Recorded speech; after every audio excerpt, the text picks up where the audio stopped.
Eric. Aujourd'hui, t'as vu, on fait dans le garage. Hein. J'ai pas l'habitude, là. C'est presque un studio. Presque. On voit le linge qui sèche derrière. Bon, on fait avec les moyens du bord. Hein. Ouais, non, mais... Bon, on a quand même mis un petit fond rouge comme ça pour... Oh, pas comme ça, parce que rouge, c'est la MD Red Team dont je fais partie et j'en suis très fier. Et voilà, c'est quoi la MD Red Team? Alors la MD Red Team, c'est les fous furieux fanatiques de chez AMD, nous qui haïssons Intel au plus haut point. Ah, d'accord. Enfin, pas du tout, mais c'est ce que... Ouais, bon, voilà. c'est le jeu, quoi. C'est le jeu, voilà, c'est le jeu. Alors, je t'ai entendu tout à l'heure au téléphone, tout excité. C'est rare que je te vois dans cet état. Certes. On aurait dit une jouvencelle qui découvrait un prince charmant. Qu'est-ce qui s'est passé? Eh bien, ce qui s'est passé, en fait, c'est que hier soir, je faisais un peu de rangement et j'étais en train de me dire, il faudrait que je me monte un NAS. Voilà. Un NAS? Un NAS, donc un Network Access Storage, un serveur maison. Et je dis, qu'est-ce que je peux faire? Petit budget récup avec ce que j'ai. Et bon, je trouve 2-3 trucs parce que je voudrais installer FreeNAS et je vais sur Internet et de fil en aiguille, vous connaissez Internet, les liens, on saute d'un truc et j'arrive sur un truc et je retombe. Moi, en tant que constructeur de Hackintosh... Ah, merci, d'ailleurs.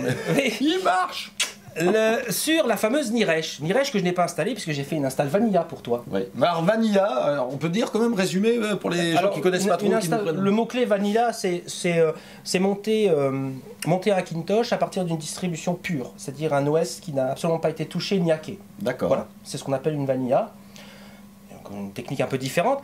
Et je connaissais bien sûr la Niresh, qui est donc, elle n'est pas Vanilla, c'est une distribution hackée. Donc l'OS a été modifié par des gens. Une partie du code a été modifiée, voilà, pour permettre des choses. Et j'ai vu l'évolution de la Niresh 10.9. Alors donc macOS 10.9 modifié pour pouvoir s'installer facilement, et c'est là où c'est franchement impressionnant, sur quasiment n'importe quel hardware. Même des processeurs AMD. Oh. T'as sorti ça du grenier? J'ai donc sorti ça, pas du grenier, du cabanon. Du cabanon, hein, il y a un petit cabanon à l'arrière. Je me suis dit, soyons fous. Alors, pendant que je sortais ça du cabanon, j'ai tout de suite mis en torrent le téléchargement de l'ISO. Et donc, me voici avec mon petit boîtier. Alors, dedans, on a fait du très cher. Alors vas-y, explique-moi. Je vois les petits cartons, ça m'intéresse. Je suis même très curieux de savoir. Alors voilà. Dedans, on a cette carte mère. C'est une carte mère AM3+. Ça a 4 ans. Qui est... Alors, elle n'a pas 4 ans, mais c'est une technologie d'il y a 4 ans. Ah d'accord, oui, ok. Qui vaut 35 € en neuf. Qui marche parfaitement d'ailleurs. Hein. J'en utilise une tous les jours. 35 €. Voilà. Ensuite. Et je me suis dit, sur la carte mère, on va peut-être mettre un processeur. Et j'ai retrouvé un processeur mythique, quad-core, de 2010. Purée, attends. Un Athlon 2. 3 Go, quad-core, 64 bits, qui marche excellemment bien. Qui va dessus d'ailleurs. Et, ok, non mais attends. Attends. Non mais soyons fous. Parce que ça c'est quand même vachement vieux on va dire en informatique et ça c'est quoi ça? Bah ça c'était pour être un petit peu dans l'air du temps, donc rester sur la même génération, c'est avoir une carte graphique un peu correcte, mais qui a 3-4 ans aussi. Avec 1 giga de RAM. Qui vaut même pas 40 € actuellement, une R66-70. Là attends, on résume. Une carte mère, une 760 GMFX. Oui. MSI. MSI déjà, bon, bonne marque quand même. Et qui a 4 ans. Alors moi j'appelle ça de l'entrée de gamme parce que je suis pas agressif. Voilà. Les autres appellent ça du bas de gamme. Du bas de gamme. Mais tu joues pas quoi. Pas avec ça. Voilà. Donc voilà, d'accord. MSI R6670, voilà. 1 giga de RAM avec DirectX combien 11, donc quand même assez... Tout AMD. Ce que je veux dire pas, c'est tout AMD. Et c'est surtout le processeur qui m'éclate, un Athlon 2 multicore, un AMD Athlon 2. Oui. Et alors là-dessus, tu vas pas me dire que tu fais tourner un macOS 10.9 quand même. Et presque. Parce qu'en fait, il me fallait le boîtier, une Alim. Alors j'ai trouvé une Alim dans le cabanon, vous savez, une 300 watts no name, ça permet de dépanner. Ouais. Je l'ai mise dedans. Et comme j'avais fait tes poubelles le mois dernier, il me fallait un disque dur. Oui, je t'avais donné... voilà. Qu'est-ce que je t'ai mis? Un Seagate? Je ne sais plus ce que j'ai mis dedans. J'ai dû mettre un vieux Western Digital. Un Western Digital. Voilà, ouais, 160 Go. Ouais. SATA 2 de 2005. Qui tourne à combien? Alors c'est un SATA 2, donc... 5200 tours. Ça doit être un... Non, c'est un 7002. 7002, ah, je t'ai pas foutu de la merde quand même. Hein. Oui, mais il a 9 ans. Il a 9 ans. Il a 9 ans. Et il tourne toujours. Hein. Il a 9 ans. Donc c'est-à-dire matériel totalement de récup. Plus ce boîtier qui est bon. Voilà, que très bien, qui est un boîtier HP en fait. C'est un tatoué. Hein. C'est un tatoué. Et il est tatoué, il n'est pas amoué. Il n'est pas amoué, voilà. Je suis désolé. Parce qu'il fallait une boîte, hein, bon, parce que je l'ai fait sur la table. Combien de RAM? Et alors j'ai trouvé une barrette de 4 Go. PC 1333 classique. Et là, donc là, on Voilà, va voir, on va le démarrer, on va le brancher. Et on va voir ce que tu vas voir. Oh putain, moi j'ai hâte de voir ça. Oh nom de Dieu. Donc Eric, oui, je t'écoute Jean-Philippe. c'est à toi de bosser maintenant. Ben voilà, alors on a démarré la machine, ça a mis combien de temps à démarrer en gros Là, elle a démarré un petit peu plus longuement d'habitude parce qu'il y a j'ai encore des petits réglages à faire dans le boot flag au démarrage. Ok. Ça sert au débugage, hein, mais elle démarre en 1 minute. Bon, alors, une petite minute pour une machine quand même qui a 4 ans, qui a coûté donc combien en tout? Elle a coûté de la récup surtout. Voilà. Elle a coûté de la récup. Le prix de la carte mère, 45 euros, 35. La carte vidéo 35 euros. Voilà, donc 65 là, 70. Le CPU à l'époque valait 55 euros. Putain, même pas 100 euros quoi. Ouais, voilà. Ouais. Ça. Et donc il y a 4 Go de RAM, on va les compter quand même dedans. Mais c'est que de la récup. L'idée c'était surtout de montrer ce qu'on peut faire avec ça.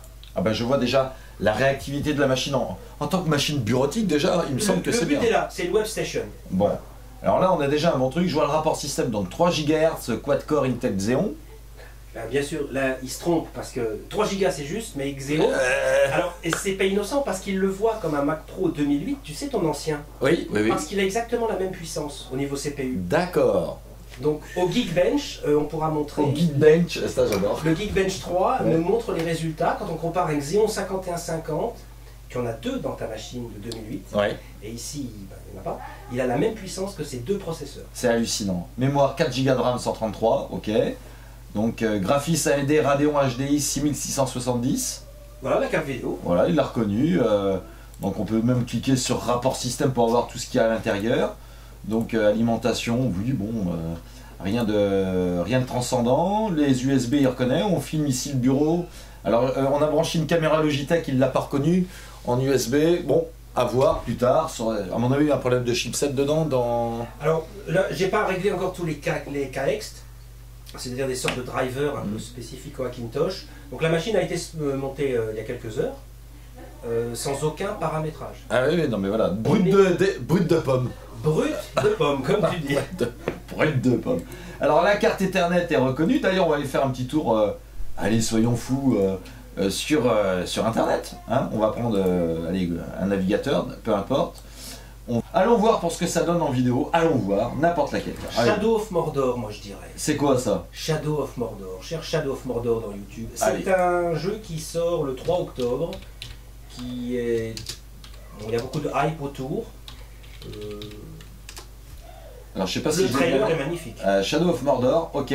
Middle Earth, qu'est-ce que je prends? Ouais, c'est ça, c'est le trailer qu'il faut chercher. Bon, bah on va prendre celui-là, c'est pas le trailer, mais c'est un planning. Donc, un peu de son comme ça ici.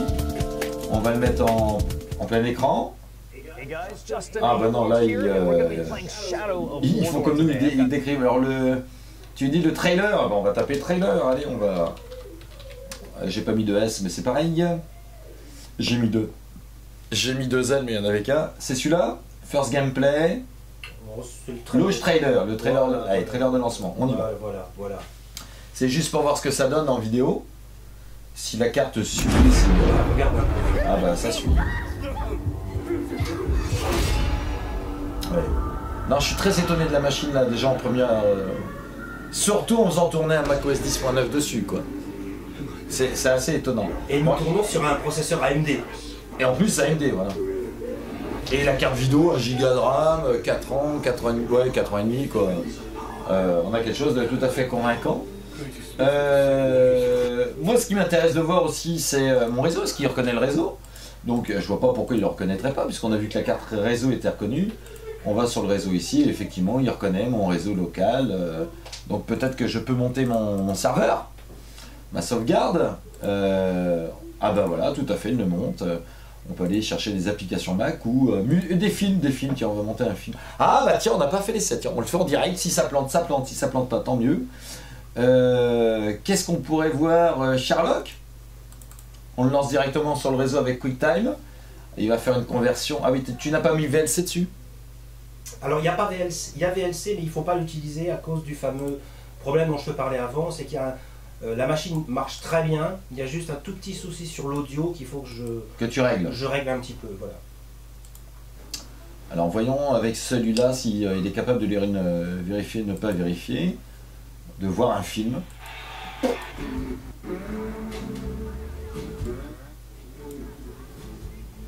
Eh, non, alors là je suis bluffé.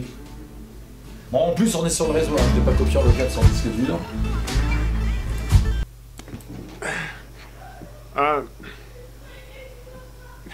Ah là, je suis bluffé. Écoute, tu sais, si tu veux, je te ferai voler.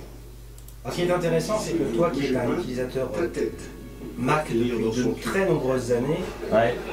Tu puisses donner un avis objectif sur ce genre de hack. Bah écoute, pour 100 €, on va dire 100 €, je suis bluffé. Franchement, je suis bluffé parce qu'on a un Mac sur une machine PC, 100 € le truc, et pour faire de l'internet, relever ses mails, faire de la bureautique, déjà là, de ce que je vois, c'est hyper réactif, c'est incroyablement réactif. Même le film, là, on le voit, il défile super bien. Les fenêtres, il n'y a pas de saccade, ouais, on peut les agrandir, les fermer. On fait pas maintenant, ça continue à tourner dans la barre de dock. Ah oui, ça c'est marrant quoi, ça continue à tourner dans la barre de dock. Il n'y a pas de latence. On n'a pas installé de grosses applications dessus, mais c'est pas le but, hein, une machine à 100 €, c'est pas pour faire des trucs du monde pro. Mais déjà, rien que de ce que je vois là, en plus tu as mis le Hack Store. Faut pas le dire. Non, on va pas sur le Hack Store. Non. Non, bon, allez, on n'y va pas. Bon, on va... ça c'est pas bien. Alors donc, oui, c'est étonnant. C'est étonnant de voir comment ça réagit. Le lecteur DVD, il est là, donc d'office. Hein. Impossible de trouver le lecteur DVD. C'est normal, tu n'as peut-être pas de lecteur DVD. J'en ai pas mis dans la machine. Ah bah, qu'est-ce qu'on est bête. Forcément, si c'est qu'un lecteur de CD. Non, qu'est-ce que j'ai à dire? Ben, rien à part que c'est la machine que vous devez acheter. C'est hallucinant. Je suis extrêmement surpris, décontenancé, 100 €. Il y a LibreOffice qui est installé. Il est où le LibreOffice? Tout en bas dans le dock. Sur la main droite, sur ma gauche, à côté de Chrome. Hop là, on y va, à côté de Chrome. Ici, voilà. LibreOffice, tiens, allez, on va ouvrir une fenêtre LibreOffice. Ah, c'est bien ça, du coup. Pour le coup, c'est bien, LibreOffice. Ouvrir un fichier, on va faire un modèle plutôt. Non, tu peux ouvrir le Excel, enfin l'équivalent d'Excel, un tableur. Le modèle, voilà. On revient sur les... Voilà, juste lancer. Document write, quoi. Alors ça, c'est traitement de texte, un clic, pas besoin de double-cliquer. Voilà. Eh ben écoute, voilà. non, je suis très... non, c'est très bien, ça fonctionne vraiment d'enfer. Je connaissais pas celui-là, le LibreOffice. Ça a un rapport avec OpenOffice? C'est la même chose, en gros. Ouais, mais c'est pas les mêmes développeurs. Si, c'est les mêmes développeurs jusqu'à il y a quelques temps, parce qu'il y a une scission, parce qu'une partie d'OpenOffice n'est plus libre et réciproquement, donc ce qui anciennement s'appelait Apache Office est devenu LibreOffice. D'accord. Voilà. Il y avait une petite divergence dans le groupe peut-être? Petite, ça me rappelle les inconnus. Mais nous n'en parlerons pas. Le mec il fait... Je fais l'ingénu, je connais... Ah bon, il y avait un problème Ouais, on les a virés.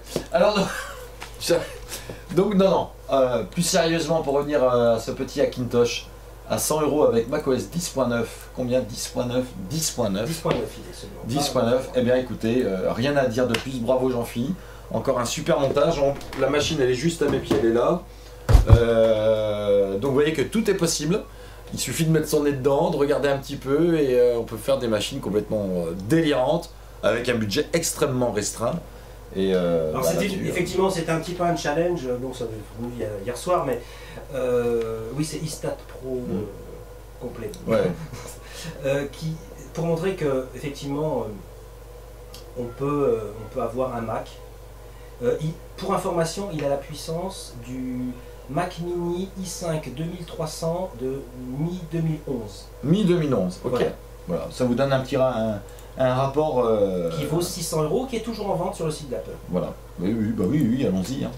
On a un i-Hackintosh à i-100 €.